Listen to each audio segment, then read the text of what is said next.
Today, we're looking at Diamine's Autumn Oak. Hi, I'm Adam, and I'm an ink guy. I get inks, test them, and share the results with you. Now, Diamine's Autumn Oak is an orangey brownish ink. But before we get to the writing sample, let's take a look at the sciencey bits. Up first is a chromatography, and I agree with Vita that doing multiple chromatographies has taught me a lot over the years. The one on the left is done the way it's supposed to be done. I put a line of ink down and I put it straight into water for 10 to 15 seconds. We see that it immediately starts to move off the page, but then the orange gets left behind. It transitions up into a nice red and with a dark brown line all the way across the top. The one on the right, I let dry for 10 minutes before I dunked it into the water, and it performed the same. It shows no water resistance at all. It flees the bottom.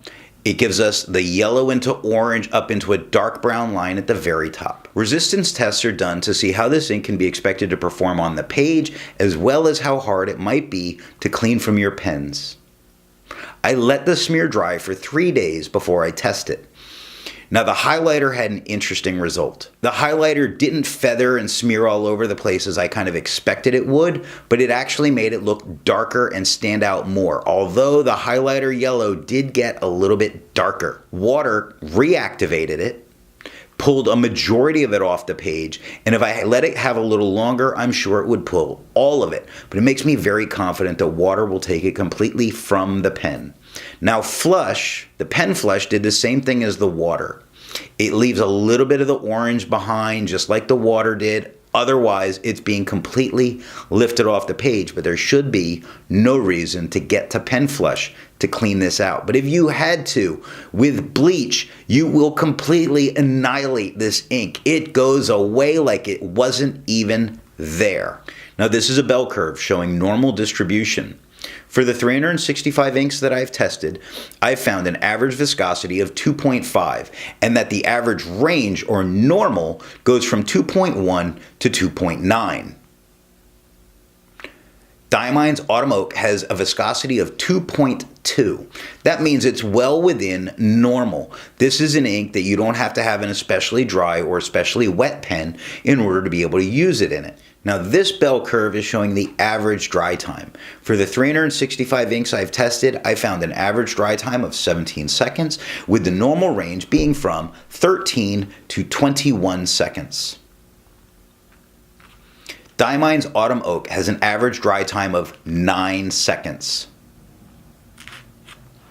The high flow combined with the faster dry time is what can give this ink its great shading properties. It can also cause it to not always have the halo that it can have.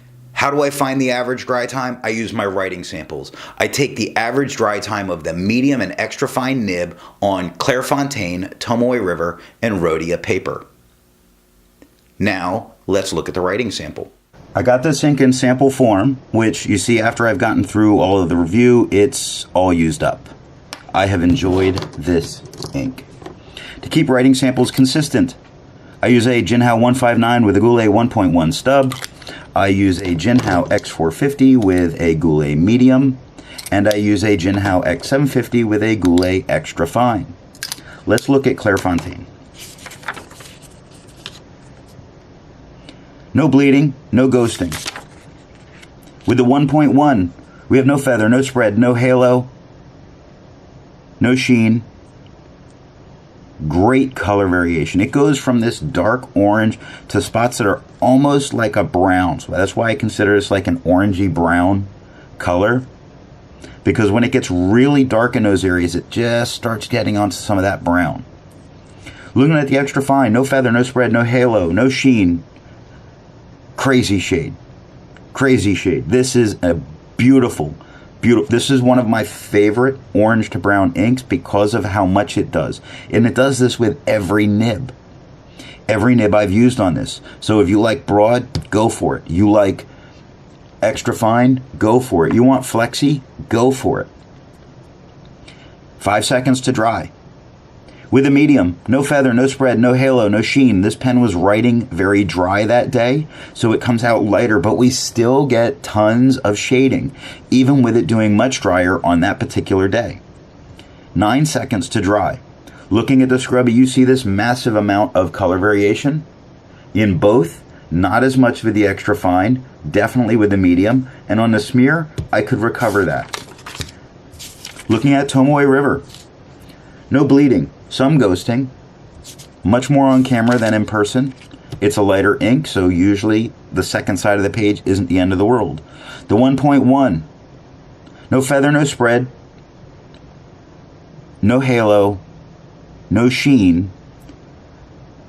But look at this color variation that I even get with Tomoe River. I don't always get this with Tomoe River. Sometimes the Tomoe River lets it stay on the paper long enough while it's drying that shading just goes away, and it doesn't here. This ink is holding on to it against the evil paper. I don't particularly like this paper for a lot of things, and that's just, it's not because it's thin. I like how thin it is. It's one of my favorite qualities for this paper. But this is not my go-to paper almost ever. With extra fine, we have no feather, no spread, no halo, no sheen, crazy shading. Crazy shading. I love it. Look at it goes from lighter to darker to lighter in the same word. Lazy. We get darker, lighter on top, lighter to darker in the A, a light Y, a light to dark is, or a light Z, a light to dark Y. That amount of shading in one word to me is just amazing to see it all happen one word. So it's not like it's a dark word and a light word. It's all in the same stroke of writing, which is an amazing thing. I see this ink and I'm like, this is something everybody should have. Medium. No feather, no spread, no halo, no sheen, crazy shading, just like the extra fine, magnified. But twice as long to dry, 17 seconds to dry. Oddly, we don't get as much shading in the scrubby as we get in the writing, but it does show that we're going to get some shading. I'm not going to recover this if I smear it. Onto Rhodia paper. No bleeding, no ghosting. With the 1.1, no feather, no spread, no halo, no sheen. Crazy shade. Crazy shade the whole way. Extra fine. Extra fine gives us no feather, no spread, no halo, no sheen. Love that shade. Shade's the best place to be in a sunny day. And this has it. With a medium. The medium gives us no feather, no spread, no halo, no sheen. Shading like nobody's business. Again, 9 seconds to dry. And look at those scrubbies. Without a doubt, you are going to get a ton of shading with this ink. The smear, I think you could recover it. Not the easiest, but I think you could. This is the Inky Fingers notebook. Inky Fingers notebook, we get no bleeding, no ghosting. With the 1.1, we have no feather, no spread, no halo, no sheen. We are getting some of the shade, not all of the shade we've gotten with some of the other inks, with the other papers. With the extra fine, no feather, no spread, no halo, no sheen, shade.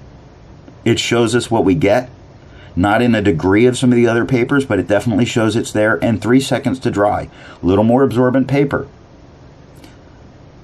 I wish instead of just for that journal that there was more of the let's just make notebooks with this paper, because this paper is very pleasant to use.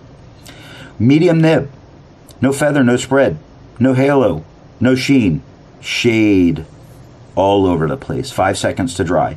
And when we look at the scrubby for both the extra fine and the medium, we do see that we're going to get a bunch of shading in this writing, and I would be able to recover this. I don't think it shows as well on the camera, but I could definitely recover this. And that's because it absorbs a little faster. Composition notebook. So this is a school composition notebook. Lab notebooks, like they're sewn bound.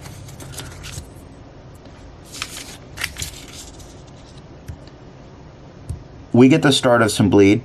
We get a little bit of bleed. It's not horrible. I like composition notebook paper. It's a little toothier, but I do like how it generally performs. The top's written with a medium nib. We have no feather, no spread, no halo, no sheen. We're getting shading. On a cheap paper, on a very cheap paper, we get shade. So that's quite surprising here. With the extra fine nib, we have no feather, no spread, no halo, no sheen, shade. Shade shows up with the very cheap paper. I'm a fan of the composition notebooks. As I tested them and went through more and more inks with them, I found them to really perform well as a dirt cheap notebook. You go get these notebooks, they're like $1. I go out of my way to get them without lines. I prefer unlined paper. 2 seconds to dry. So not bad for a student in school. You'd be able to close your notebook up very quick. Scrubby shows us we will have color variation, and you can definitely recover that.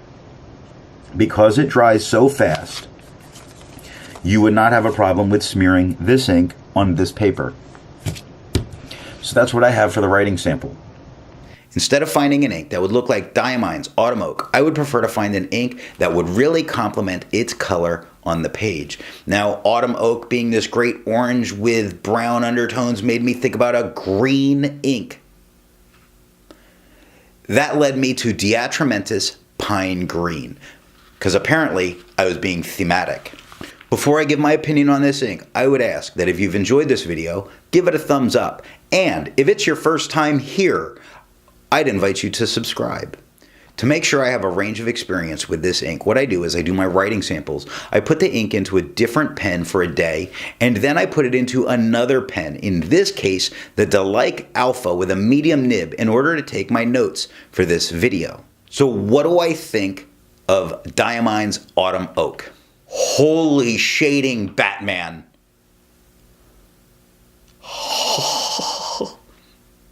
Nice. So would I buy a bottle of this ink? You know it. Pff, who wouldn't? If you don't like this ink and you have a bottle, you let me know. I don't really have any money, but you know, you could throw it at me. Hit me in the head with the bottle. Thanks for watching.